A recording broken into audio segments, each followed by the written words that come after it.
Hey guys, so it's been quite some time since I've done an update about my health and about all of that goodness and hecticness. So May is actually EDS Awareness Month, and I was diagnosed with Ehlers-Danlos syndrome, also called EDS, last year. So the diagnosis process can take anywhere on average from 10 to 20 years, which is quite some time, especially for a chronic illness. And I've had health problems since really as long as I could remember. Even when I was little, I would still have issues with bruising. I'd roll my ankles very easily, different things like that. I'd get injured a lot. I was a dancer, I did gymnastics, I did sports. I was very active and very flexible. And flexibility is actually one of the first signs because the type of EDS that I have is hypermobile EDS, which is the most common type. And that can actually cause your joints to kind of be a lot looser. They can bend all sorts of weird ways. And this can cause a lot of pain over time. And if you don't know about Ehlers-Danlos syndrome, it's a connective tissue disorder that is typically passed down genetically, but can also happen with gene mutation. It can cause, for me, constant subluxations and also dislocations. So it can cause a lot of different symptoms. So when you're first experiencing all these different symptoms, it can kind of just seem like, what the heck is going on? I am dying. It can make it harder for you to walk. It can cause chronic stomach issues, nausea, chronic pain, headaches, instability. For me, now that I know I'm diagnosed with it, I would say that some of the symptoms, like the constant stomach issues, bruising, and just being overly a little bit more sensitive to my surroundings, to getting sick more frequently, to getting injured, things like that, have really always been a part of my life. However, it didn't become more obvious until I was in high school, and I started fainting a lot more. I started collapsing. I would have constant subluxations. I would be in so much pain all the time. So for a while, I really had no clue what was going on. I knew that there were a lot of issues that I was facing. I knew that it just seemed harder for me to do certain things. It seemed harder for me to stay athletic. So in high school, I was in physical therapy a lot. I would get injured pretty easily. My ankles would roll a lot. I had multiple braces that I would wear, and I would just have constant popping, constant cracking, just kind of constant pain, which is all sorts of fun. I was in physical therapy for, I think, about half of my high school experience. So I actually used to be a part of the American Coaster Enthusiasts, which, if you don't know, is a group of people that literally go to different amusement parks and rate roller coasters. And I was definitely an adrenaline junkie. I still low-key am, to the extent that I can be. And so I ended up getting whiplash once from a roller coaster and ended up in physical therapy for the first time. And let me tell you, going to physical therapy when they don't know that you have Ehlers-Danlos syndrome can make things 10 times worse. So for normal physical therapy, for most people, they're focusing on flexibility primarily and making sure that your joints are working and that your injury is healing. So it can be very easy to overwork joints and injure yourself when you have EDS. And so when your physical therapist doesn't know that or isn't aware of that disorder to begin with, it can really mess things up. I was in physical therapy for my shoulder, my neck, my upper back, and for both of my ankles. So one time when I was in high school, I was on a trip and I full on collapsed, passed out, like fully fainted, and managed to sprain both of my ankles and dislocate something in my foot.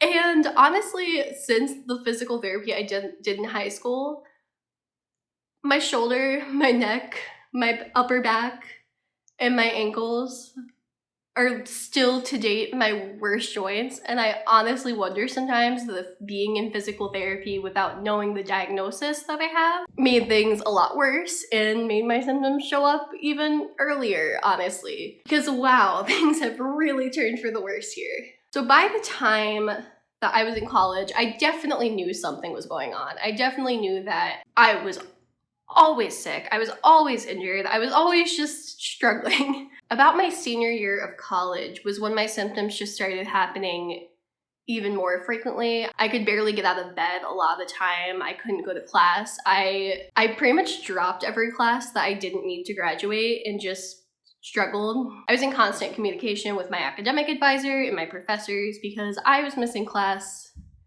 at least on a weekly basis, if not more. There were weeks and weeks that went by that I couldn't do it. It wasn't possible. I would have to call out of work. I would go to work and feel completely fine 1 second and then be in so much pain and be so weak that I just couldn't finish the shift. Or I'd have to run to the bathroom and just not do great and have to be sent home. So I went to school for theater design and technology, so I really wanted to stay as active as possible. I had a work-study job in college, working for concerts and setting up events, and I loved that and genuinely just wanted to keep doing that kind of thing and working with my hands and being active and doing something creative and fun and working for concerts. Like, I don't know, it just seemed fun. And I, by no means, was even that knowledgeable compared to a lot of the people I worked with, but it was something that I was passionate about. It was something that I really liked doing. And so I kept trying to do it. And I'm stubborn. I'm very stubborn. And so instead of listening to my body and taking a break, I just kept doing it and trying to do everything that I was normally doing. And the problem with this is that that can cause you to be burned out very quickly. Like, it took quite a while for other people to really notice that something was not right, that it wasn't just me having a bug or a freak injury or anything. And one of my friends, who was also my coworker, actually brought up EDS to me. We were seniors. I was about to graduate. I was about to try to have a full-time career, and I hear about EDS. So I look up the symptoms, the long list of symptoms, and I had every single one. Was very surprised that no doctor, no physical therapist, no anything. I saw so many doctors growing up. I've always had health problems. I had like 3 kidney surgeries when I was little. I've always had so many different health problems growing up. I don't even know if any of them really knew about EDS, genuinely. I don't know if they just didn't know or didn't put the pieces together. But yeah, there's definitely a lack of knowledge about disorders like EDS in the medical field. Because of that lack of knowledge and lack of training for rare disorders and for chronic illnesses, a lot of patients with EDS are misdiagnosed. Which brings me to post-college life. So I immediately got a full-time job at a gas station because where else would I be working? I pretty much rage quit on theater, was fed up, did not want to deal with it. I got taken off of a show for good reason. I was going to set design a main stage show my senior year, got taken off it. I was struggling in my classes. I wasn't able to meet the deadlines that I needed to. It just felt like I was a very reliable person, but my health wasn't. And it felt like I was getting blamed for something I couldn't control. And obviously, there comes a point where you need to know your limits. You need to know that when you're dealing with something chronically, there's gonna be some things that you can't do, and there's gonna be some times that you have to take a break. So I worked at the gas station full-time, long shifts, no lunch break, for about a month. Had to quit because I was in so much pain that I would lay down after my shifts and not be able to move. I would barely be able to cook for myself. I couldn't do anything. And I would have to wear braces on my ankles a lot of the time for this. I had wrist braces. I had different things to kind of help with this a little bit. I took pain meds, different things like that to help. I iced different joints. I just rested as much as I could. But no matter what I was doing, it wasn't gonna work out. And so I had to quit. And then eventually I got a job at Michael's. I worked a lot shorter shifts. It was definitely a lot easier for me to make it through my shifts, but standing throughout my shifts and doing the heavy lifting, putting away items, being on the floor all day, I was just overdoing it so badly that I would have to call out of work all the time. I was barely able to make it through shifts. I would have to leave early, and I was seeing myself do the same things I was doing in my old jobs. About a month after I quit the gas station, I got a doctor up in New York where I live, and talked to her about all my symptoms. And I brought up Ehlers-Danlos syndrome on the first appointment, was very adamant that I was worried about it and that I thought I might have it.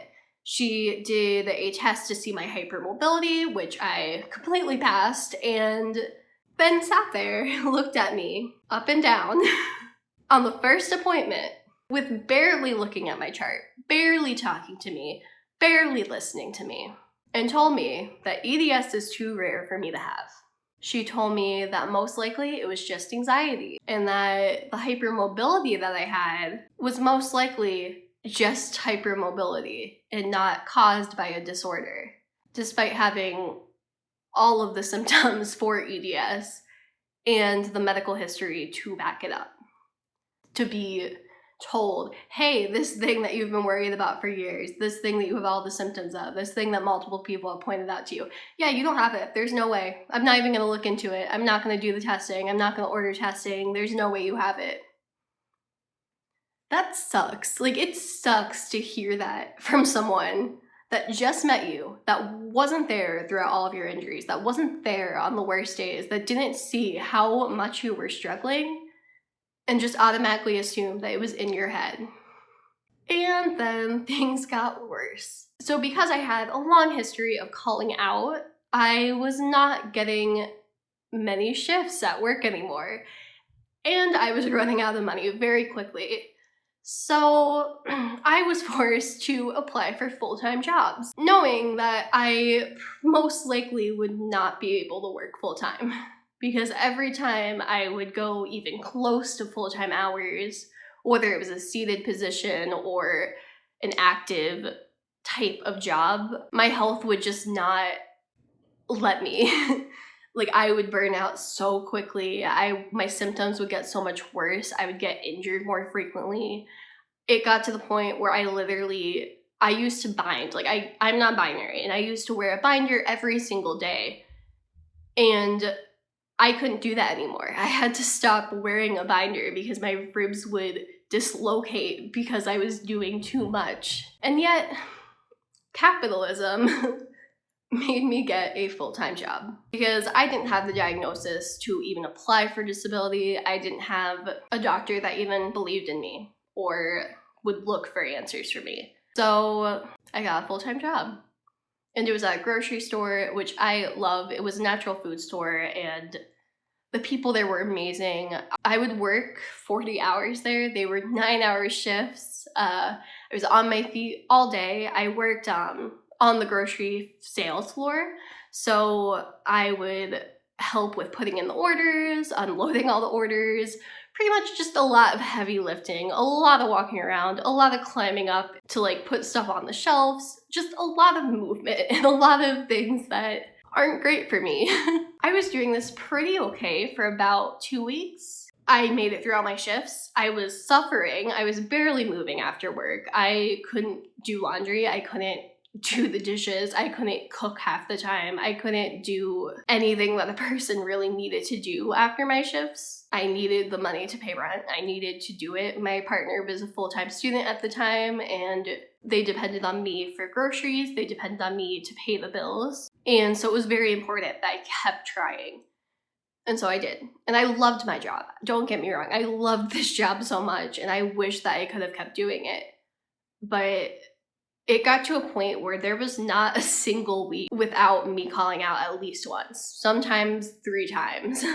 And despite knowing and seeing the signs that I was not able to keep doing this, I kept doing it because capitalism and because there's bills to pay. About a month in to working there, I already had some people talking to me about calling out too much. So I convinced myself, okay, like, you can do this. You're not going to call out. You're just going to suffer. You're just going to do it. You're going to buy some CBD. You're going to take some pain meds every couple hours. You'll be fine. Like, just ice your joints later. Like, suffer now for the money kind of thing. And wow, that was not a good idea, because about a month into working there, I ended up very badly overheating and ended up fainting and was out for the count, completely unconscious for a good couple minutes in the back room on concrete flooring, about an inch away from a stack of food and crates of products that could have literally bashed my head. So obviously, everyone at work, when they found me laying there unconscious, were terrified. They were forced to call the ambulance. That was just their policy. Still haven't paid that ambulance bill. That's very awkward. And at that point, I knew that the doctor I had was not doing her job. I was genuinely one of her first patients. And I don't know why, but I just thought that that would make her more eager to help me and be like, oh, like, you have all these symptoms, let's figure out what's wrong, let's help you, let's like this is a fun project, like, let's help you out. That was not the case. It was very clear to my doctor, despite her ignoring me and putting off testing I needed, doing fucking testing that I didn't even need, that didn't even relate to my symptoms, that I literally had to claim bankruptcy for. So at this point, she convinced herself that the only thing that would explain my symptoms was not EDS, which I had every symptom of, that increasingly got worse. She decided that I definitely didn't have just anxiety, which I agreed with her on that. It was definitely at this point very clear that it was not just anxiety, there were other things going on. However, she convinced herself that I had fibromyalgia. So fibromyalgia is also a chronic pain disorder. I knew when she diagnosed me with that it didn't make sense for me, that there was kind of a piece of the puzzle that was missing, because that didn't explain my injuries, that didn't explain why I was collapsing, that didn't explain why I would constantly subluxate, which is a slight dislocation, I guess you could say. It didn't explain why I would get dislocations. Yeah, and obviously fibromyalgia can be a very debilitating disorder. It can cause a lot of problems and affect people's lives, but just knowing that I had a lot of symptoms that didn't fit into that was annoying.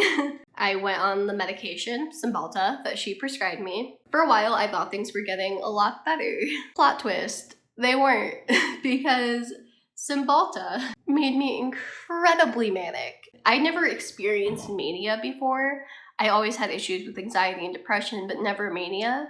And so I just thought I was happy. I convinced myself that I was cured. I convinced myself I could do all the things I used to do.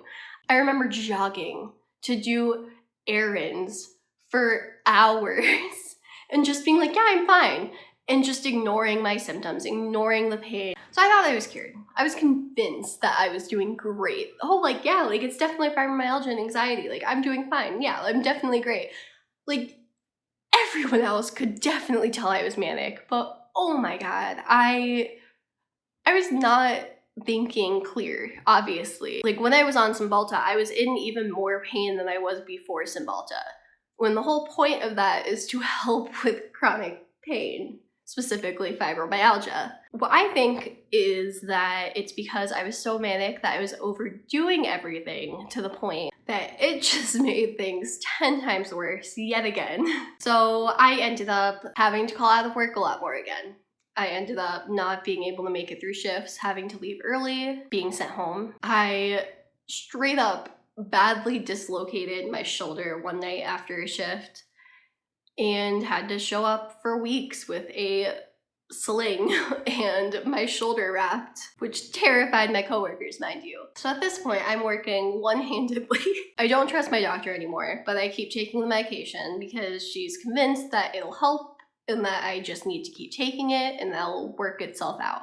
At this point was when it got harder and harder for me to walk. It got harder for me to lift things. It got harder for me to not even just make it through work, but to do simple tasks. I couldn't do dishes without my shoulder dislocating. I couldn't type without feeling my fingers subluxate. I couldn't write, couldn't do anything that I liked doing. Things got harder, and eventually the job that I loved was forced to fire me because I wasn't able to show up every day. I wasn't able to make it through all my shifts. I would have to leave for weeks at a time because I was bedridden. I couldn't do it. I realized that this doctor was not going to help me. She was not going to give me good advice or give me the right medication. She wasn't going to get the testing I needed. if I could do all of this again, I would have stopped seeing her a long time before I did. So I, within a week of getting fired, put in a request for a new doctor at a different medical facility, company, whatever you want to call it. So mind you, this was mid-June about, I would say, when I got fired. I wasn't able to get an appointment with a new doctor until I think it was the end of August or early September. So at this point, I was unemployed. I was in no condition to start working again. I was in no condition to even apply for jobs. I would try to and just couldn't. I was manic and didn't know it. Like, I literally ruined my finances. I lost my job.